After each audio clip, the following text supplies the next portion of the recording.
Welcome to the podcast, Let the Prophet Speak. Today we are studying the prophet Micah chapter 4. That's the Navi Micah, Perek Dalet.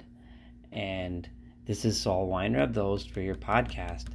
In the last three chapters were filled mostly with rebuke of the people and prediction of the oncoming destruction of Jerusalem and Israel and the exile that was to come. However, in this chapter, the prophet is going to talk about the ultimate end of days, the times of the Messiah, the days of redemption. So it'll be much more uplifting and much more optimistic and something to look forward to and a lot easier to read. However, he does also bounce a little back and forth between then and now, which we'll see in a moment. So let's start with verse 1. The first several verses really speak for themselves, don't need much commentary, but a little bit here and there I will add a few points. And it will be in the end of days, or in the days to come. The mountain upon which the house of God rests will be a nachon, means something that stands tall, something that stands strong upon the heights of the mountains, the tops of the mountains. And it shall be higher up than all of the high places of the world. This presumably means metaphorically as opposed to literally, as Jerusalem is not the highest mountain in the world, but the highest in a spiritual and in the sense that the world looks up to it. V'noharu olav amim, and the nations, many nations, will stream towards it and come to it. This language is extremely familiar to us from the language that we had in Isaiah as well, who described it similarly. And the key here is that Micah is making a point that the nations of the world are going to all look to the mountain of God, to the temple of God, to God himself as a leader, a world with singular purpose. V'halchu goyim rabim, and many nations will go. V'amru, and they will say, Lechu v'na'aleh el har Adonai, let us go and let us go up to the mountain of God. It will not just be a place for Israel, but it will be a place for many nations of the world to come. All of those nations that are willing to humble themselves before God. V'el beis Elohei Yaakov, let us go to the house of the God of Jacob, because they recognize that the mission of the Jewish people, which always has been and always will be to bring this message to the entire world, they will learn and get that message, and they will all join together in his worship. V'yoreinu bidrachav, and when we go, he will teach us. God will teach us. The people of Jacob will teach us midrachav, from his ways, how to act, how to live. And we will go in his paths, and we will see in the following chapters what this means. The paths of God. Ki mitzion tetzei Torah. Why should we go there? Because it is from Zion that Torah, that teaching, goes to the world, goes out to the world. Dvar Adonai Yerushalayim, and the word of God is coming from Jerusalem. V'shafat, and this means he, God, bein amim rabim, he will judge between many nations. Now, on the surface, this means that he will judge the disputes. He will end the disputes between the nations. But it also means he will judge the many nations, which ones are unwilling to humble themselves before God, which ones retain their arrogance and will not be part of this, the beautiful unified world that is to come, but that will have to suffer punishment because they refuse to join the rest of the world shoulder to shoulder. But the simple meaning is that he will judge between the nations, v'hochiach, and this certainly means, and he will, I've seen the translation arbitrate that the JPS uses, l'goyim atzumim ad rachok, to all of the many large nations, that even the distant ones all around the world, God will end their disputes. V'chitisu charvosehem le'itim, and since there's no more disputes, there's no more reason to fight, no more reason to have wars, so they can beat their swords They can take their swords and make them into plowshares, and their spears, limaz meirot. They can use them into hooks that are used for pruning trees. No longer will they need weapons. They will just need tools to raise produce. Lo yisu goy el goy cherev. One nation will no longer raise a sword to the other nation. V'lo yilmudun od milchama. There will be no longer any need to learn the skills of war. V'yashvu ish tachat gafno, and each man will be able to sit and beneath his grapevine, v'tachat te'enaso, and underneath his fig tree, v'ein macharid, and he will have nothing to be afraid of. This reminds us of what Micah said in chapter 2, verse 2, where he said, v'chamdu sados v'gazalu, in the days of evil, in the bad times, in the times that Micah was speaking, people were afraid in their own field because the wealthy, the powerful would steal the fields away from others. They would see someone has a nice vineyard, they would figure out a way to steal it from them. But now, ein macharid, there is no fear anymore. A person can sit in his own field and enjoy the fruits of his labor without having to worry that it will be stolen from him. Why? Because it is the mouth of God that says this. It is God who put this prophecy in my mouth, who told me this. Therefore, I can say with confidence that this is what will happen. And why is it? Why is it that the nations will come to learn from us? Micah is now about to answer. Why is it that they will come to Jerusalem? Why is it that they will now recognize the God of Jacob? Because kol ha'amim yelchu, ki kol ha'amim yelchu, this is verse 5, ish b'shem Elohav. Because now and for all of history, all of these nations are going, each one having his own God. This one worships this one, this worships that one, and that leads to arguments over my God is better than your God, my ideas are better than your ideas, my way of life is better than your way of life, and that leads to war. However, va'anachnu, that when they learn in the future of the singular one and only God, we Nelech b'shem Adonai Eloheinu le'olam va'ed, we will always go only by the name of the Lord our God. Therefore, and it is this that the people will recognize, that this God is a God that is forever, that has always been and will always be, will never change. And once they recognize this, and then the world will have one singular purpose, there will no longer be reason to fight with each other. Verse 6, Bayom hahu, on that day, this is again referring to the day in the future, Noam Adonai, so says God. So now the prophet is quoting God's words, Osfa hatzoleah, I am going to gather all of the lame sheep, the sheep that have been scattered around the world, that are broken legs, broken arms, limping, v'hanidacha, and the sheep that got lost and are scattered around the world, akabetza, I will gather all of them up, v'asher hareosi, and all of those to whom I have treated in a difficult way. People, all of those that I've caused them to have so much suffering, God says, I'm going to gather all of them up and bring them all back. This is what God says. The comparison between the people of Israel and sheep, specifically in reference to the future times, is something that shows up many times throughout the Torah. I'm just going to quote one of the most famous in Isaiah and Yeshayahu 40, chapter 40.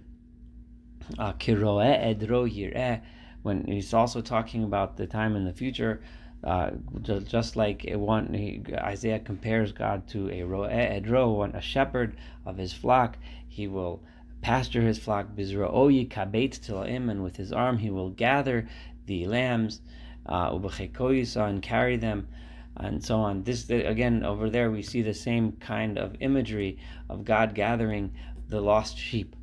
There's other places, but I just brought that one. V'samti, and this is verse 7, V'samtias atzole al sheiris. I will have those that are lame, those that are broken, they will be the remnant. Here is God saying, the ones that will survive, the ones that I will gather, are the ones that were the broken ones, the ones that were at the bottom of the social classes, the ones that were hurt by everyone else. those are the ones that I'm going to gather, and they will be the remnant. The ones that were arrogant, the ones that oppressed others, they're not going to be among the remnant. They are going to be punished. And those that have been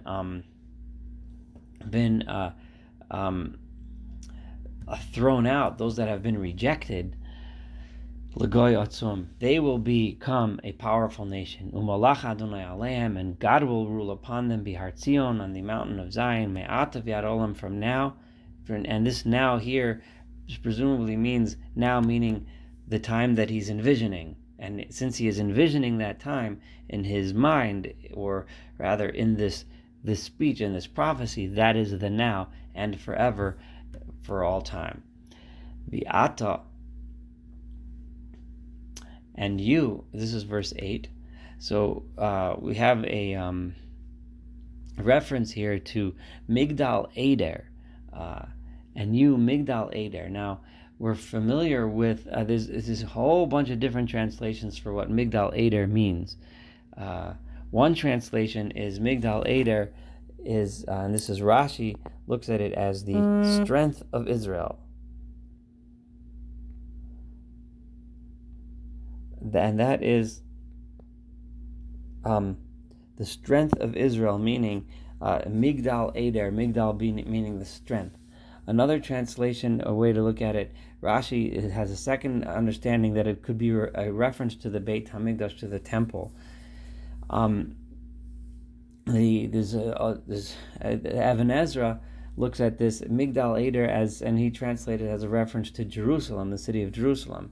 The Radak looks at it as Migdal, meaning the tower of David, the Tower of David, meaning the fortress of David that protected the city of Jerusalem. We also know Migdal Eder as a place. It's actually a place name which shows up in Genesis 35. It's mentioned as a place name there, and also in the Mishnah in Tractate Shekalim, it also refers to Migdal Eder as a place somewhere in the vicinity of Jerusalem. So we can pick and choose whichever understanding you mean. If it is a place name, it's kind of odd as to why Micah would choose this place name. To choose Jerusalem or Zion, that makes sense. That's the capital, that's the city where the temple was, and so on. But to choose a random place doesn't fit the context here that well. Why pick that place over any other place? Which is why all of those other commentaries translate the words as opposed to using it as just a simple place name, as a noun. So Vi'ata, and you, Migdal Eder, the tower of Jerusalem, which is how I'm going to translate it. Ophel Bastion. The Ophel is translated by most of the authorities as another word for a strong, either like a watchtower or a tall fortress of sorts. Ophel Bastion, the fortress, I'll call it, of Bastion, of the daughter of Zion. And so Micah, the prophet Micah, is now directing himself. So now you, Jerusalem, you, the temple, you, the fortress that protects the city of God, Adecha Teiseh, it shall, and here's, it shall come to you. This is very, it's an unusual language here, but with the translation I'm going to use here, Adecha Teiseh is Adecha means ad, from the root word ayin daled, which means unto you teiseh, they shall come. Uva'ah hamemshalah harishona, and it shall come, that original kingdom that first was the kingdom that ruled you, will come back to you, you Tower of Zion. Mamlechet Levat Yerushalayim, a kingship for the daughter of Jerusalem, with these beautiful words, Micah is saying, yes, Jerusalem, And here I'm paraphrasing it myself after having given so many choices how to translate. This is the thrust of the pasuk, the thrust of the verse, what it means. And you, the beautiful tower of Jerusalem, the power and the glory of Zion, yes, it will come back to you. The people will come back to you. And not only will the people come back to you, but the kingdom that ruled them, the kingdom of David, will return to you, Jerusalem. Ata, now let's go on to verse 9. And here there's many different explanations of this verse as well. I'm just simply going to choose the Evan Ezra for this one and for the next one, because for verse 9 and 10, because the Evan Ezra is such a beautiful way of translating these words. So I'm going to simply translate it the way he does. I'm going to read the entire verse in Hebrew, and then I'm going to read it with the Evan Ezra's translation. Ata lama tori irea hamelach ein bach im yoatzeich avad ki hachazikech chil kayo leda. The Evan Ezra translates it as follows: and now, why are you screaming and crying so awfully, in such an awful, painful way? Is there no king? Are you screaming as if there is no king? Do you think you have no leader to turn to? Don't you know that God is with you? Im yoatzeich avad. If you're crying this way now, and remember, Micah is talking about now, the time when the people are being evil, and God is bringing suffering upon the people for it. If you are acting in a way as if yoatzeich avad, that your advisor, the one who you're supposed to learn from, meaning God, is gone, then I understand why you're crying and screaming in such painful agony, like a woman in the pain of labor. If that's the case, God says, that's how the Evan Ezra translates verse 9. And I'm going to continue with the Evan Ezra in verse 10. If that's the case, then chuli v'gochi bas Tzion kayoleda. If you're crying as if I'm not here, when of course I am, of course you can come back to me now, but you're choosing not to. You're crying as if you have no one to cry to. Well, if that's the case, chuli v'gochi bas Tzion kayoleda. Go ahead and cry. Go ahead and scream in agony. Ki ato tetzimi kirya, because now you are going to have to leave the capital. You're going to have to leave the big city. V'shochanto basada, and you're going to have to go out and live in the fields. Uvos ad Bavel, and you're going to end up wandering through the fields until you go all the way out into exile to Babylon. However, Sham, only once you get to Babylon, after you're there for a while, then tinotzeli, then I will save you. Sham yigolech Adonai. From there, God says, I will save you. I will bring you back from Babylon. Mikaf oivach, I will save you from the hands of your enemies. And now verse 11. Vi'ata, and now that you're being chased out of your land and you're leaving, like I just said, Esfu alayach goyim rabim. There are many nations that are gathering around you, just like I said in the beginning of this chapter, in verses 1 and 2, that many nations were going to gather around and come to you, and they're come to Jerusalem. They're gathering around now as well, but for a very, very different reason. Ha'omrim techanof. Now they're saying, let us go and gaze in a derisive way. Let us look at them in a mocking way. V'tachas Tzion einenu, and let us look at Zion. Let's put our eyes on Zion and watch as it gets destroyed, and just enjoy how God is punishing them. However, v'hema, those nations, lo yadu machshavos Adonai, they don't understand God's thoughts and God's ways. They think because they see them being punished that their way of life is ascendant, and the Jewish way of life and lessons are being crushed and destroyed. They think that this indicates that they won, but they don't understand how God works. V'lo hevinu atzaso. They don't understand the way God works. And what does God do? Ki kibtzom ke amir gorna.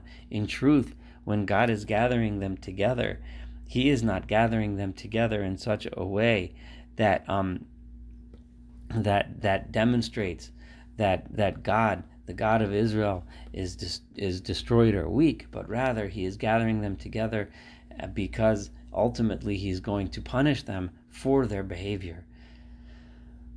and he's going to punish them for their behavior. He's gathering like an amir garna, like one gathers a bundle of grain to the floor, to the threshing floor, where it's about to be stomped upon, it's about to be crushed.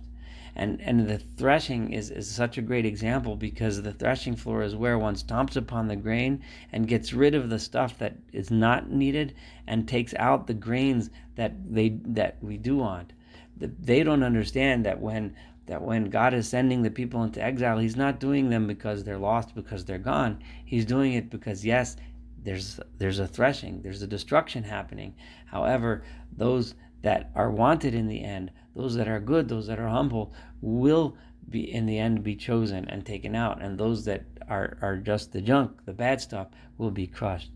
Kumi vadoshi bastion in verse 13. Micah now goes ahead, after using that metaphor of the threshing floor, he now says, yes, Zion, get up, get up. He's looking to the future and saying, now it's time. He's looking to that future time when they're getting rescued from Babylon, they're coming back. He's saying, yes, now stand up strong, and go ahead and thresh, daughter of Zion. Go ahead and destroy those enemies that made you suffer. Ki karnech asim barzel. I am giving you horns. I'm giving you horns of iron. Ufarsosayach asim nechusha. I'm giving you strong hooves like hooves of copper. Vahadikos amim rabhim.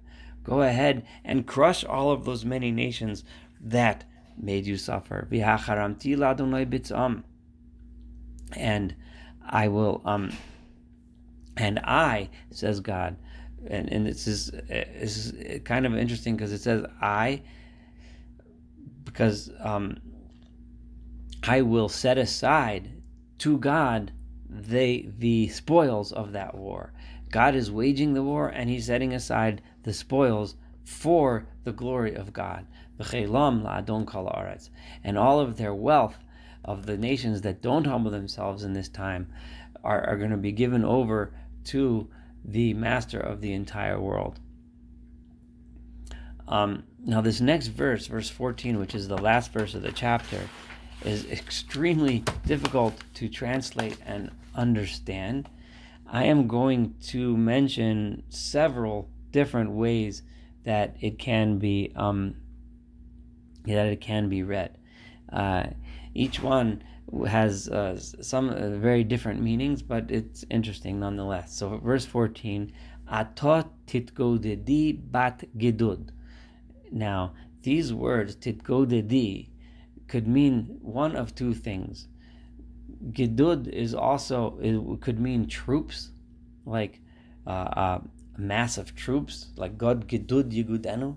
We have in Genesis, when it talks about the blessings that Jacob gave to his son Gad, Gidud meaning troops, but it can also mean gashing, tearing yourself, the flesh, which was a practice that some did when they were grieving and mourning. So it's hard to know exactly what this means here. Ata, now, titgodedi bat gidud. And what is this now? Is this now meaning the time now, meaning in the future, meaning Micah, the prophet, is talking about, he has this image in his mind, and he's speaking about that time, and he's saying now, or it could mean now, meaning now when the punishment is about to happen. So is he now mean the time of redemption, or does now mean the time of the punishment? So I'm going to go through several different ways to read this. The first one I'm going to read is the Even Ezra, because in this chapter, the Even Ezra has had such beautiful translations, which I've used in several verses before. I'm going to use it again. The Even Ezra looks at it as follows, that the Gidud is referring to troops, and he's saying, Ata now, meaning